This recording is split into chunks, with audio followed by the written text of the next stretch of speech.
quando em quando damos-nos conta que o tempo passou. Por vezes surge sob a forma de epifania grandiosa que nos rasga o véu daquilo que até então chamamos realidade e nos apresenta outro mundo, o mundo que pode ter que ver com aquele que estava a ser projetado ou então nada. Outras vezes é uma microdose de epifania, é o início de uma espécie de desnovelamento, como se fôssemos gatinhos a brincar com um novelo, e aquilo que era uma pequena alteração revela uma constelação de alterações, essas galáxias, e quando damos conta, tudo mudou, o universo mudou de uma ponta à outra.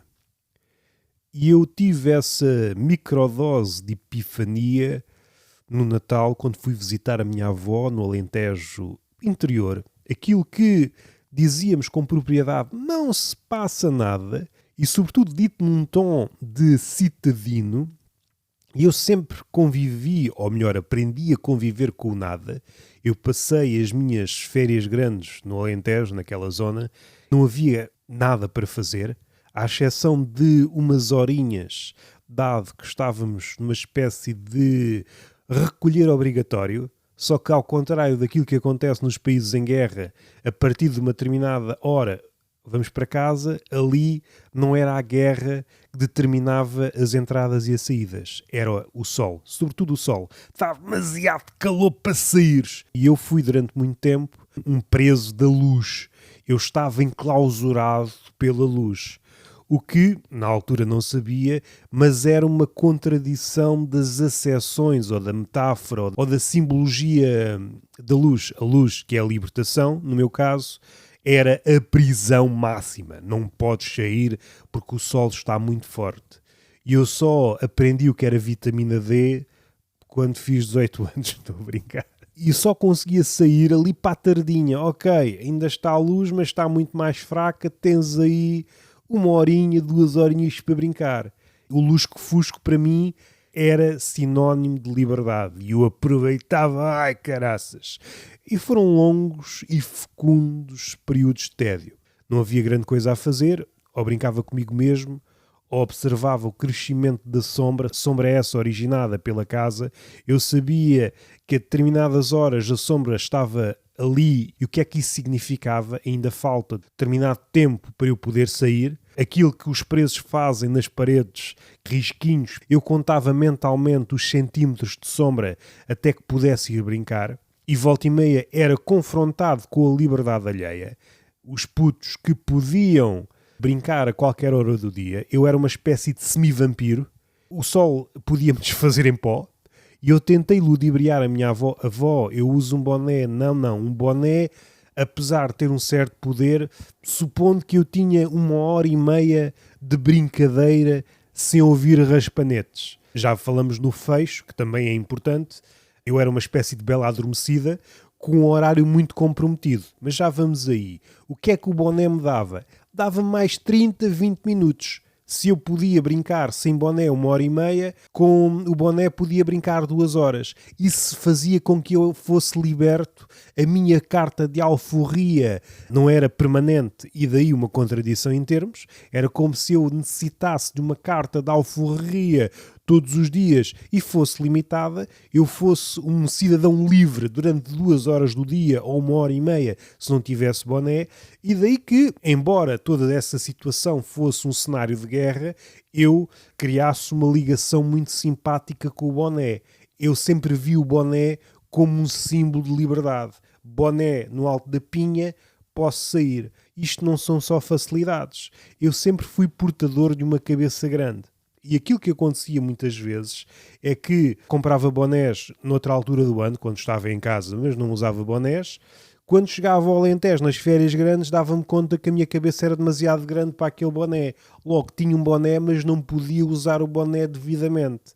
Ou punha o boné no alto da pinha, como se fosse aqueles bonequinhos de feira em que tem um mini boné que está preso por um arame lá por dentro e fazemos de conta, mas assim é só uma performance de boné, o boné não está a servir de nada. Comecei a respeitar o boné desde muito cedo porque o boné dava-me minutos de liberdade. e brincava durante aquela hora e meia, aquelas 2 horas no máximo. Antes desse período, ocupava o tédio com atividades muito de contabilista, contabilizava formigas, não havia grande coisa a fazer, estava num sítio onde a televisão, eu sou do tempo em que havia 2 canais de televisão, e a televisão, para o meu gosto, só existia ali até um bocadinho antes do meio-dia. Era bonecada. Assisti a uma diminuição sucessiva da bonecada. A bonecada, em vez de 4 horas, começou a dar 3 e depois 2. Foi cada vez mais reduzida e eu comecei a acordar tarde. Eu que acordava antes da televisão abrir, vivia num tempo em que a televisão tinha horários. Eu quero ser o primeiro gajo, não é o bebé do ano, mas o visionador do dia. Eu quero receber um crachá. Este foi o primeiro gajo a ver televisão em Portugal no dia de hoje e nos dias que seguiram, sobretudo no período de férias. Não fui condecorado pelo Presidente da República da altura. Enfim, não me quero chatear porque isso só me magoa. O almoço, e a seguir o almoço, era uma travessia do deserto. E isto tem outras conotações porque estava no Alentejo, às vezes era um calor que se fazia sentir e eu esperava numa cadeirinha pequenina, naquelas cadeirinhas de palha pequenina, uma espécie de estátua, tipo espantalho que tem medo de varizes. Ficava sentado naquela cadeirinha a observar o crescimento da sombra até aquele ponto em que eu sabia, avó, eu sabia mais ou menos a hora, mas eu fazia sempre este jogo, fazia-me de parvo e eu sempre fui muito bom a fazer-me de parvo. Tentava sempre uns 10 minutinhos antes, avó e tal, será que dá? Hoje está mais nublado, e às vezes passava. Às vezes passava e lá ia o gajo com mais 10 minutos no bolso. Todo contente. O que é que sucede na parte final? Também há uma hora de recolher. Quando o sol desaparece, casa. Não sei o que eu não vi. Não, casa. Eu fui das pessoas que mais aproveitou o tédio nestes últimos 30 anos. Tanto que quando estou numa sala de espera, não é como o Proust que precisa de comer madalenas ou cheirar madalenas, ou sei lá o que ele faz com a madalena. A madalena é para se comer, Sr. Proust. Está bem? Ele é homossexual. Ok. Não mistures tudo. Às vezes gosto de buffet, agora não posso misturar a madalena com outros significados. Pronto, vocês é que sabem. Vocês, quando vão a um chinês, é uma pirâmide. E isso é uma espécie de ofensa. Há pirâmides na China. Se fosse um restaurante egípcio, a um buffet egípcio, aí sim fazíamos uma pirâmide de comida e eles nem podiam olhar de esgalha. Não podiam fazer cara feia. Vocês diriam, se fosse preciso falar, meus amigos, eu estou a homenagear o vosso país. Uma pilha de comida. Se eu vou comer isto tudo, não. Mas a nossa sociedade é a sociedade do desperdício. Eu estou a homenagear filosoficamente e estou a homenagear historicamente o vosso país. E lá vão vocês com uma pilha de comida, metade dela cai logo para o chão, que é para dar a comer às baratas. E assim é que é bonito. Porque a barata será o nosso último sobrevivente depois das bombas nucleares e desta propaganda que nos incendeia o coração com as más línguas. Mas não é para aí. Eu estava a falar da infância e deste aproveitamento do tédio. Eu aproveitei o tédio até dar. E este tempo não volta.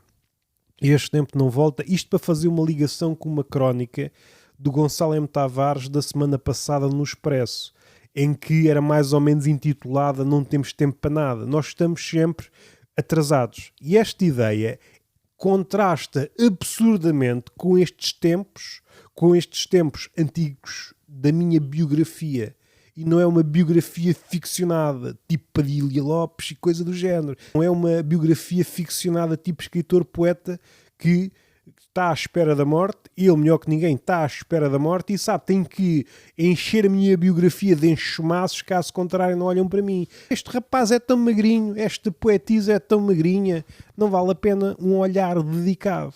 Não quero estar aqui a pôr enxumaços na minha biografia. A minha biografia, ali na infância, e de lá para cá só piorou. É uma espécie de inventário de formigas, de pecheza que me despertava curiosidade, ou desprezo, ou medo, muito básico. Eu era uma espécie de elemento perdido daquele livro Deus das Moscas. Se tivesse outra criança, tinha-lhe dado uma pedrada nos cornos. Nós estamos sempre a simular isto. Nós estamos sempre a simular aquela ideia de Abel e Caim. Sempre um gajo que se passa, uma pedrada nos cornos e acabou-se. O que é que acontece? O Caim recebe uma tatuagem, uma bolinha no alto da pinha. Há quem diga que ficou melhor assim e há quem diga que é uma maldição. São interpretações possíveis. O certo é que o tempo não regressa. O tempo muda e com ele o mundo muda e nós já não somos os mesmos. Agora mais dificilmente, mas nada me impede de passar as tardes sentado numa cadeirinha de palha a observar o crescimento da sombra. Só que, entretanto, tudo mudou. As pessoas mudaram, os velhos que por lá passaram, que usufruíam de uma liberdade que me causava inveja, moviam-se lentamente e nos dias de hoje não tinha paciência para observar a locomoção de um velho, mas naqueles dias eu era puto, não tinha noção do tempo e além disso ou era o velho ou eram as formigas. E eu recordo-me, como se fosse hoje, de ter o horizonte desimpedido, uma estrada que naquela altura, com as pernas pequeninas, há sempre uma ligação entre noção do espaço e a perna pequenina. Eu tinha a perna pequenina e aquela estrada parecia-me infinita. Via uma velhota lá ao fundo, a última casa dessa estrada de gravilha, a aproximar-se da casa da minha avó, eram amigas, e eu via aquilo durante 20 minutos, se fosse preciso. A velha movia-se em câmara lenta, era como se fosse um filme de ação, e eu estava sempre à espera de uma explosão atrás da velha e nunca aconteceu. O máximo que aconteceu foi o marido da velha espetar-se porque ele era amigo da pinga. Ganda amigalhaço, o melhor amigo da pinga. Eu às vezes, antes de pôr gasóleo, digo, olha, esta é para o senhor Malveiro. Que era o senhor, enfim, não vamos por aí, pintem este quadro, que foi isto que aconteceu. Um putinho de calções com uma t-shirt, nada de marca, tudo roupa comprada na feira ou tirada a um cadáver, roupa de refugiado, a observar uma velha lá ao longe, uma velha que se ia agigantando, e eu já sabia o que é que a velha ia fazer, e nesse momento era um profeta. Às vezes era muito isto que acontecia na minha cabeça. Desta vez a velha vai passar por aqui e vai dizer qualquer coisa. Era aquilo que acontecia nesses territórios. Quando nos cruzamos com uma pessoa, falamos com a pessoa e eu ia criando cenários disparatados enquanto a velha se ia aproximando. A velha vai começar a correr. A velha não é uma velha. Cabeça infantil, o tédio provoca isto, uma produção de cenários disparatados. Nós temos de nos entreter com alguma coisa e eu só tinha a RTP1 e a RTP2 na altura. E a partir de uma determinada hora, depois do almoço, não havia nada para eu ver. Até o jornal eu não queria ver. A minha televisão na altura, bonecadas e documentários sobre os bichos. Papava isso tudo, adorava as duas coisas. Assim que isso terminava, a televisão para mim morria. E depois era ver formigas, velhos, pecheza. Eu era um biólogo de formigas e de velhas. E enquanto a velha vinha, e eu sabia que aquilo demorava sempre mais ou menos os mesmos 15 minutos, às vezes olhava para o lado, olha, aqui está uma flor, epá, esta erva está mais alta do que no outro dia, epá, esta pilha de cortiça, olha ali uma ovelha, é aquela galinha da vizinha, ou será a minha, já não sei, é a galinha escandonha à solta. E recordo-me de uma vez, isto não seria giro se a velha não fosse uma velha e a velha é apenas um fato e houvesse para ali um fecho, ela abrisse o fecho e saísse lá um puto e esse puto fosse o meu melhor amigo. Havia uma escassez de putos, atualmente ainda há mais, mas eu estava no Alentejo. Quando aparecia um puto, independentemente da língua, independentemente se sabia falar, independentemente se tinha 3 cabeças, eu agarrava-me ao puto, agora somos os melhores amigos. Ah, mas eu não te conheço de lado nenhum. Somos os melhores amigos, caralho. Que eu agora vou-te prender aqui à cadeira e tu não sais daqui enquanto não brincares comigo. Ah, mas isto não é amizade. É amizade, é. É amizade que eu passei aqui 2 semanas sem ver pessoas abaixo dos 15 anos. E agora brincas comigo, pá. Se não passo-me da cabeça, então o que é que tens para brincar? Vamos contar formigas. Que eu já me esqueci, não sei se apareceram mais 1000 entretanto, vamos contar desde o início. Conta desta aqui que é grande, é a referência. Vamos, mas são todas grandes, porra. Vamos começar de novo outra vez. Temos tempo, a tarde é grande. E na altura, claro, não era imune ao lado aborrecido. Mas tinha-me a entreter, ou lia, ou fazia essas coisas, ou olhava só para coisas, olhava para paredes, fazia testes de rochares em tudo que mexia, levantava pedras e via peixes e corria e esfolava os joelhos. A noção das distâncias era diferente, o tempo era infinito, não precisava de grande coisa para me ocupar a cabeça, qualquer coisa era uma festa. Ir ao café e pôr uma moeda de 20 cêntimos nos matraquilhos. Chegava à casa, fogo, joguei matraquilhos. Levei com uma bola nos dentes. Ganda dia, pá. Atualmente, tornei-me mais exigente. É bom por um lado e é mau por outro. Antes era uma moedinha. Torrar 50 escudos numa máquina de arcada, jogar luta, fazer um Hadouken e ficava, ei, hoje fiz um Hadouken, estou todo contente. É a primeira vez que eu fiz um Hadouken, fiquei uma semana contente. E depois descobri, se usar o pontapé e fizer para trás o mesmo gesto, faz aquele remoinho de pés que faz o Ken e o Ryu. E fico sem fazer 2 golpes, fogo, ninguém me bate. E perdia sempre ao terceiro combate, porque as máquinas de arcada tinham essa cena, davam-te os primeiros 2 rounds e a partir do terceiro era difícil para caraças. Fazíamos uma espécie de rodinha à volta daquele gajo que já sabia jogar muito bem. Já tinha chegado ao fim 500 vezes, mas a audiência, então vou brilhar porque o meu público são estes putos. Eu sou uma espécie de... Agora ia dizer o nome de comediante cujo público é pequenito. Não vou por aí. O podcast não me pede.